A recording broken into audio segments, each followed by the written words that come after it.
I fill planners like my own cups of worthy I can sip on when I don't get enough likes on my Instagram post. I like the way busyness whispers that doing is better than being. Yes, we know Jeremiah 29:11 as if it were tattooed in calligraphy on our wrist. Echoing anthems next to our to-do list, how many Facebook likes we can get in coffee dates to make us feel like we're capable of something bigger. We scroll through other girls' social medias like playing a game of what's missing. Look at all the hands we're not holding and the places we're not going. We pinch and pull at these temples as if they were misplaced puzzle pieces and unholy spaces. We are a generation constantly surrounded by noise and people, but still feeling the heaviness of being alone. We stand in loud rooms and ask meaningless questions, yet no one seems to feel anything anymore. We get told that we feel too much and that feelings are a roadblock to success. And what's the point of being human when you can be a robot? We, as women, we allow shallow margins to box in our identity, accepting relationships that are only half of what we know we deserve, being cooed by sweet words and temporary feelings, only to know that we are so much more than Tinder dates and makeout sessions and one-night sessions, and being told that we are sexy. We as women juggle so many roles while balancing on tightropes. Wife, daughter, sister, friend, student, human, being stretched in more directions than these souls can handle. Your little shoulders carry more worlds than there is strength for. And I'm not saying you can't carry 2 worlds on each shoulder and still have the ability to save them both, but I'm saying you shouldn't have to.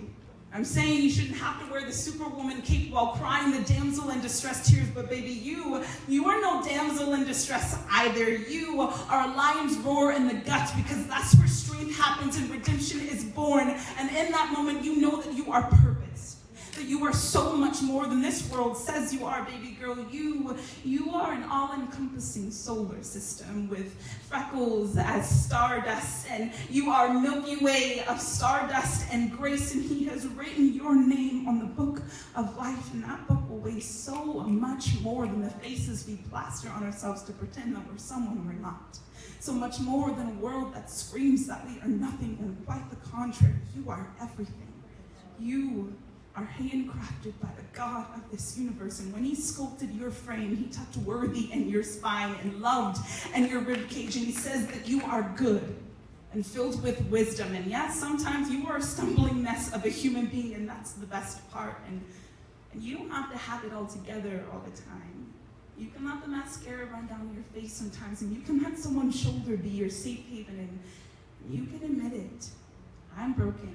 And you're broken, and we're just trying to figure out if we're jagged pieces or masterpieces, and we're both jagged masterpieces created by the God himself. And you are needed right here, right in this moment. You are so necessary. You have the ability to change this world with every single part of you. I don't know each of you.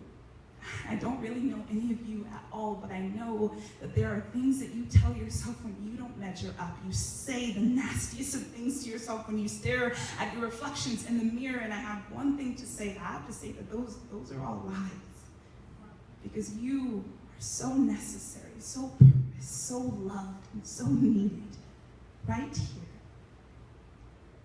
I want you to do this. I want you to close your eyes. I want you to close your eyes, and I want you to take a deep breath. And I want you to let go. Let go of anything that's hindering you from encountering the God of this universe right now. Let him break down your walls of hurt and frustration and anger and abandonment and so much more. I want you to let him let all of that go, and then I want you to let him light a candle in that soul of yours. And I want you to let it burn, baby girl.